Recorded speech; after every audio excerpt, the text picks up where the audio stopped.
Bridge ചെയ്തൊരു power supply ഉണ്ടാക്കാനാണ് plan ഇട്ടിരിക്കുന്നത്. അപ്പോൾ ഉണ്ടാക്കി വെച്ചിരിക്കുന്നതിൻ്റെയാണ് കാണിച്ചത്. അതിൻ്റെ സർക്യൂട്ട് ഡയഗ്രമാണ് കാണുന്നത്.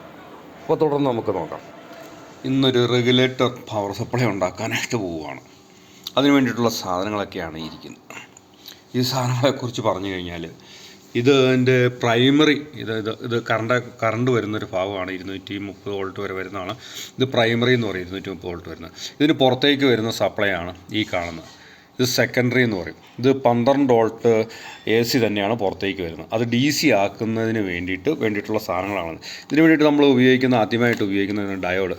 ഇന്ന് 4007 4 ഡയോഡാണ്. ഇതിന് 4 എന്ന് വെച്ച് കഴിഞ്ഞാൽ ഇത് റെഗുലേറ്റർ ഫിൽട്ടർ ചെയ്ത് കൊടുക്കാൻ വേണ്ടിയിട്ടുള്ളതാണ് ഇത് കൊടുത്തിരിക്കുന്നത്. ഇതൊരു 4.7 ഓംസിൻ്റെ റെസിസ്റ്റൻസാണ്. ഇത് LED ബൾബ്. ഇത് ചെറിയൊരു PCB ആണ്. ഇതിലേക്കാണ് നമ്മൾ സോൾഡർ ചെയ്യാൻ പോകുന്നത്. അതിന് വേണ്ടിയിട്ട് ഫിൽട്ടർ ചെയ്യാനായിട്ട് ഉപയോഗിക്കുന്ന ഒരു കപ്പാസിറ്ററാണ്. നിലവിൽ ഇതാണ് നമ്മുടെ കൈ കിട്ടിയിരിക്കുന്നത്. ഈ കപ്പാസിറ്ററാണ് നമ്മളിതിൻ്റെ ഫിൽറ്ററിങ്ങിനായിട്ട് നമ്മൾ ഉപയോഗിക്കുന്നത്. അപ്പോൾ ഈ ചെറിയൊരു പഴയ ട്രാൻസ്ഫോമർ ഇത് വെച്ചിട്ട് നമ്മളൊരു റെഗുലേറ്റർ പവർ സപ്ലൈ ഉണ്ടാക്കാൻ പോവുകയാണ്. അപ്പോൾ നോക്കാം. ഇപ്പോൾ അതിൻ്റെ പണിയിലേക്ക് ഇനി നമുക്ക് പോകാം.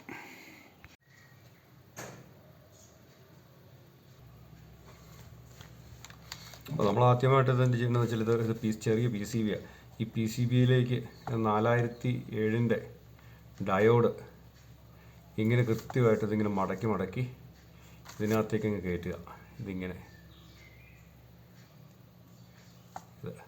ഇതിൻ്റെ ഈ പാട് ഇത് ഉണ്ടോ, ഇത് മുന്നോട്ടാണെങ്കിൽ അടുത്തത് പുറകോട്ടായിരിക്കണം. ഇതിങ്ങനെ വന്നിട്ട് അടുത്തത് ഇത് പുറകുവശത്തേക്ക് ഇത്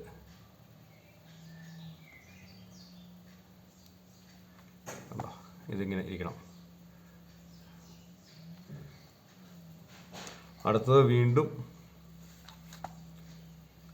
ഇതിങ്ങനെ ഇതുണ്ടോ, ഇതിൻ്റെ ചെറിയൊരു പോയിൻ്റ് ഉണ്ട്. അത് മുൻവശത്തേക്കായിരിക്കണം. ഒരെണ്ണം മുൻവശത്തേക്കാണെങ്കിൽ ഒരെണ്ണം പുറകുവശത്തേക്ക്.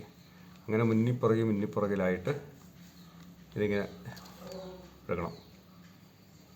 അടുത്തത് വീണ്ടും പുറകിലേക്ക് ഇങ്ങനെയാണ് വെക്കേണ്ടത്. അതിന് ശേഷം നമ്മൾ ഈ കപ്പാസിറ്റർ എടുത്തിട്ട് ഇതിങ്ങനെ വെക്കണം. എന്നിട്ട് മറു സൈഡ് നമ്മൾ ഇത് സോൾഡർ ചെയ്യണം. ഇങ്ങനെയാണിത് പിടിപ്പിക്കുന്നത്. അതിൻ്റെ അടുത്ത് ഇനി സോൾഡർ ചെയ്യുന്ന ഭാഗമാണ് കാണിക്കുന്നത്. ഇത് ഭംഗിയായിട്ട് ആ ലേമിൻ്റെയൊക്കെ ചെയ്തിട്ട് വെക്കാം. പുറകുവശമൊക്കെ മടക്കിയിട്ട് വെക്കാനുണ്ടത്. ഓക്കെ.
അങ്ങനെ നമ്മുടെ പവർ സപ്ലൈ റെഡി ആയിരിക്കുവാണ്.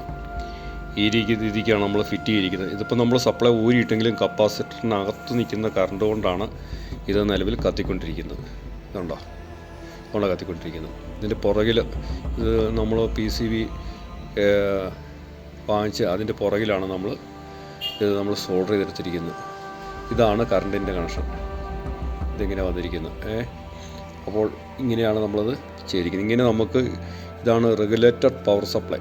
ഈ രീതിക്ക് അല്ലാണ്ട് നമുക്ക് ഉണ്ടാക്കാൻ പറ്റും. ഇത് റെഗുലേറ്റർ ഇച്ചിരി ഫിൽറ്റർ ചെയ്ത് കിട്ടുന്നതിന് വേണ്ടിയിട്ടാണ് നമ്മൾ ഈ രീതിയിൽ റെഗുലേറ്റഡ് പവർ സപ്ലൈ ഉണ്ടാക്കിയിരിക്കുന്നത്. അപ്പോൾ തുടർന്ന് നമുക്ക് കാണാം.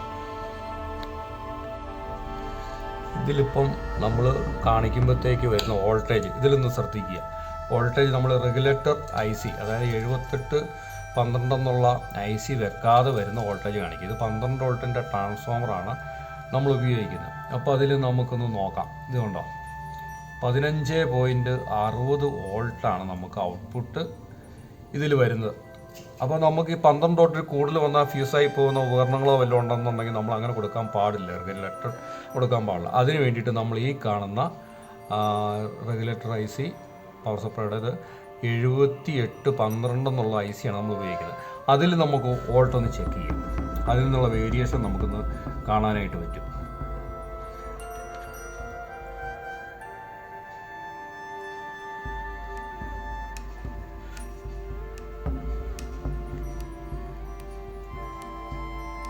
ഉണ്ടോ, കറക്റ്റ് 12 വോൾട്ടാണ് കാണിക്കുന്നുണ്ടോ, കറക്റ്റ് 12.67 ഒക്കെ കാണിക്കുക. നിസ്സാരം ലോഡ് എടുക്കാത്തതുകൊണ്ടാണ് അത് കാണിക്കുന്നത്. അപ്പോൾ ഇതിൽ വോൾട്ടേജ് എന്തോരം വന്നു കഴിഞ്ഞാലും ഈ ഒരു വോൾട്ടേജാണ് 12 വോൾട്ടിൽ കൂടുതൽ ഒട്ടും കാണിക്കില്ല. ഫിക്സഡ് ആയിട്ട് നമുക്ക് 12 വോൾട്ട് കിട്ടും. അതിന് വേണ്ടിയിട്ടാണ് നമ്മൾ ഈ റെഗുലേറ്റർ IC നമ്മളിവിടെ ഇത് ഉപയോഗിക്കുന്നതിൻ്റെ കാരണം അതുകൊണ്ടാണത്. അതാണ് ഈ റെഗുലേറ്റർ IC ഉപയോഗിച്ചാലുള്ള ഗുണം. അങ്ങനെയാണിത് നമ്മൾ ഈ റെഗുലേറ്റർ IC ഉപയോഗിക്കുന്നത്.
അപ്പോൾ നമ്മുടെ റെഗുലേറ്റർ പവർ സപ്ലൈയുടെ പണി തീർന്നിരിക്കുകയാണ്. നമ്മളതിന് വേണ്ടിയിട്ടുള്ള കമ്പോണൻസാണിത്. നമ്മളത് കൂടാണ്ട് ഇതിനകത്ത് നമ്മൾ ഡിസ്ക് കപ്പാസിറ്ററും കൂടെ വെച്ച് എൻ്റെ ഫിൽറ്ററിങ്ങിന് കറണ്ട് കിട്ടുന്നതിന് വേണ്ടിയിട്ടുള്ള. അപ്പോൾ നമ്മളിത് വെച്ചിരിക്കുന്ന 7812 കൊടുത്തില്ലെങ്കിൽ നമുക്കിതിൽ 15 വോൾട്ടേജിൻ്റെ വേരിയേഷൻ 15 വോൾട്ട് വരെയൊക്കെ ചിലപ്പോൾ കയറി വരും. 14, 13 അങ്ങനെ ഫിക്സഡ് അല്ല, വേരിയേഷൻ വരും.